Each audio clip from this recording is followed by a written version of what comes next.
What's up, Marvel fans? I'm Steven from the Hills Maniacs, and today I'm going to be answering the question in the title of this video: did Marvel ruin Daredevil by having him appear in the She-Hulk Disney Plus series?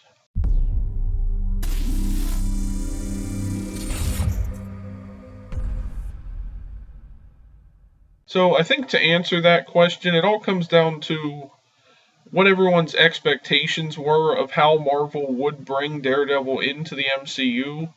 And I think that all stems from how we felt about his portrayal in the Daredevil series on Netflix. That show was a more grounded take on the character. It felt like a darker kind of Batman style show where, like, the character is conflicted. He's a Catholic in the show. I don't know if he is in the comics or not, but he's kind of torn between he doesn't want to have to do these things as Daredevil, but he knows he kind of has to because he has those abilities and he should, or somebody needs to do it, and if nobody else will, then he does. So I like that in the Netflix series, it kind of showed that conflict and that inner turmoil for Matt Murdock between his normal life as a lawyer and having to be Daredevil and take the law into his own hands, despite the fact that he normally has to defend the law in the courtroom. And we didn't really see that necessarily in this She-Hulk episode, and I feel like this is going to be just like, it was a one-off appearance. He didn't appear until episode 8 of She-Hulk, and I know that probably brought a lot of people down because when they showed him in the trailer for She-Hulk, I think that pretty much got everyone excited for the series just so they could see Daredevil finally appear in the MCU. Like, I guess Matt Murdock appeared in Spider-Man No Way Home, which is still the MCU, but we haven't seen, like, him as Daredevil yet until this series, and I feel like that maybe took away the excitement of the show for everybody because they knew Daredevil was going to be in the show and they were waiting to see it. I know I was looking forward to seeing him finally suit up in the MCU, and I was curious how exactly he factors into the She-Hulk series. And I've heard a lot of people on Twitter sort of complaining about, like, how they felt about it from the get-go, seeing that Daredevil was going to be in this series, that they felt like he was going to be maybe dialed down and Disney-fied, as I've heard it called, where they're basically just going to, like, water down the character. And since this is a comedy show, they were concerned that, Marvel and Disney were just going to make Daredevil say all these quips and one-liners and jokes and things like that, and he's going to feel like a comedy character more than what we got in the Netflix series. But I think the biggest issue is that everyone was expecting that version of Daredevil to carry over into this series. And honestly, I don't think we should necessarily be going into it with that mindset because we've been introduced recently in the MCU to, the multiverse and variants of characters we've already seen in different timelines and realities and things like that. And since the Netflix shows such as Daredevil and Luke Cage and the Defenders and all that are not technically considered canon in the MCU, despite the fact that they do reference the events of, like, the first Avengers movie, and they mention some of the characters from the Avengers, like Captain America and Hulk and all that. They're not connected to the MCU movies that we've seen in the past from the first Avengers movie and all that, etc. And the reason for that in the real world is just because Kevin Feige doesn't consider that canon because they weren't really made by Marvel Studios, but they referenced the things that came out that were produced by Marvel Studios, such as the Avengers and all that stuff. But if you look at it with the in-world, like, MCU, if you look at that within, like, the MCU reasoning and MCU logic, it's because that can technically be considered a variant timeline. So that Daredevil that we saw in the Netflix shows is not the same as the one we see in She-Hulk. This one is a different version of that character. Now, granted, the same events might have played out in slightly different ways than what we saw in the Netflix series. We'll never really get to see exactly how the events transpired in the MCU version of Daredevil, unless that's what the Daredevil Born Again series is all about.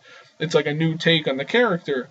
And I think everybody's expectations were based off of that, and that's why a lot of people were sour on the fact that Daredevil was going to be showing up in this series. Now, when you get to this episode of She-Hulk and we actually see what Daredevil does, I didn't feel like he was ruined necessarily. Like, yeah, he was saying jokes and smiling a lot and stuff like that, but I've heard that that is actually comic accurate.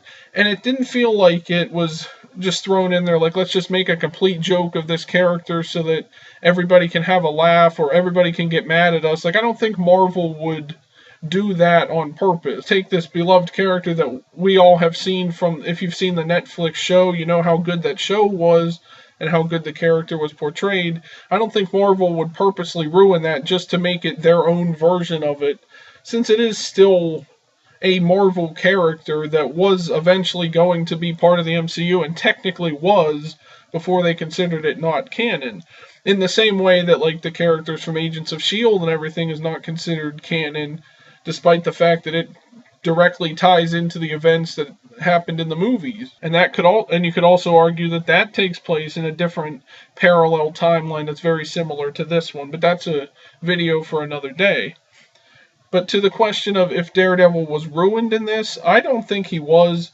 I mean, we got to see a hallway fight scene with him fighting some people. He explains his powers to Jennifer.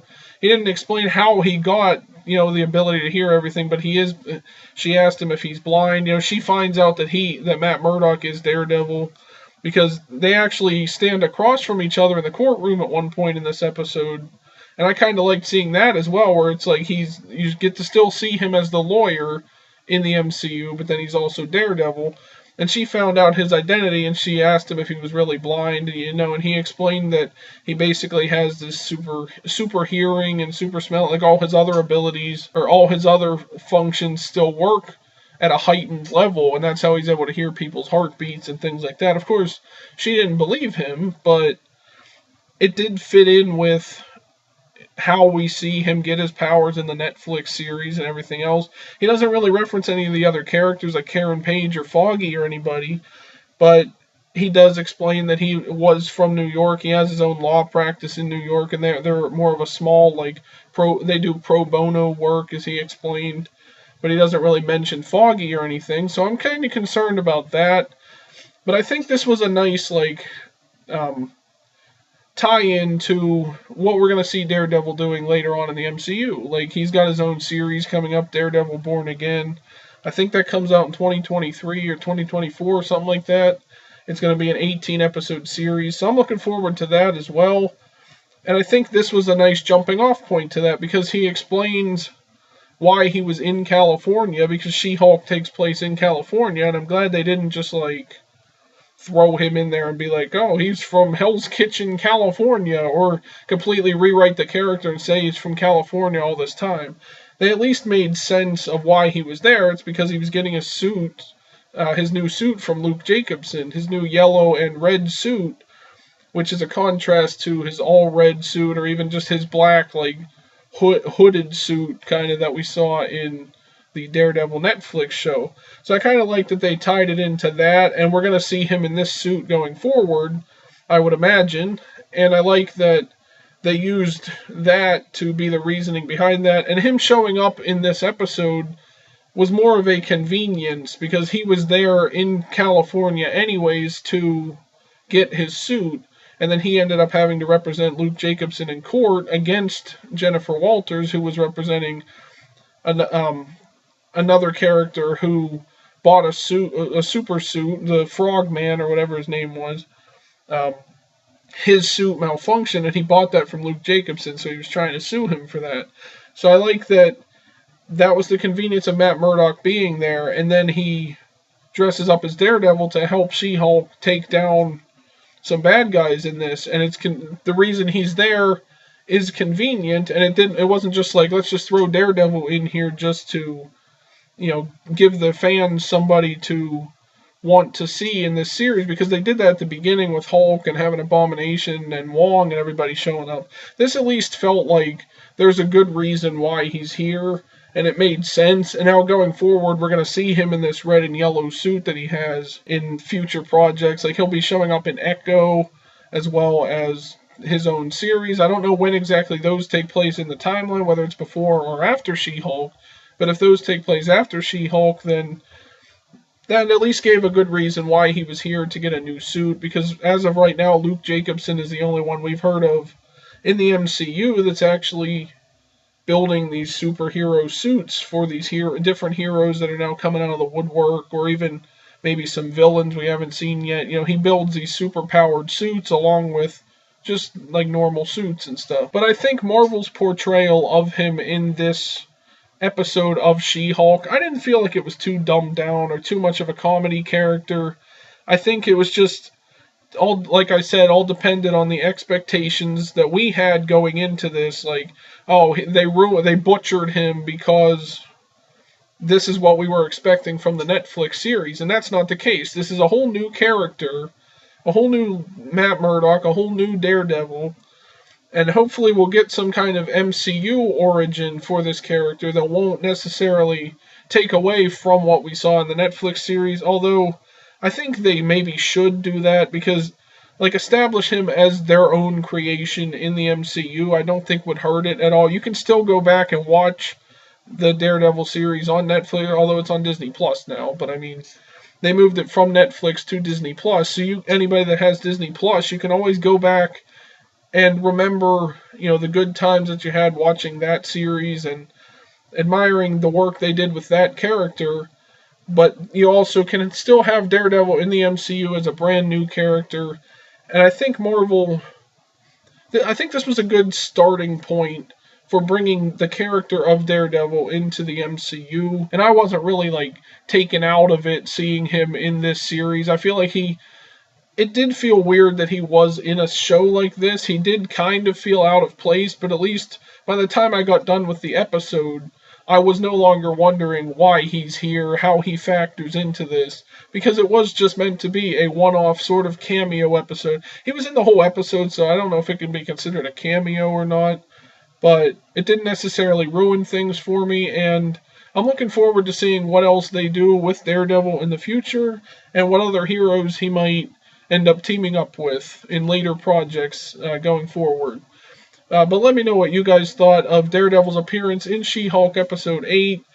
Did you like it? Do you think they ruined the character, or do you think they're building him up for something better down the road? Let me know that down in the comments section. Also, be sure to like this video and subscribe for more Marvel-related content. Thank you for watching the video, everyone, and I'll see you in the next one.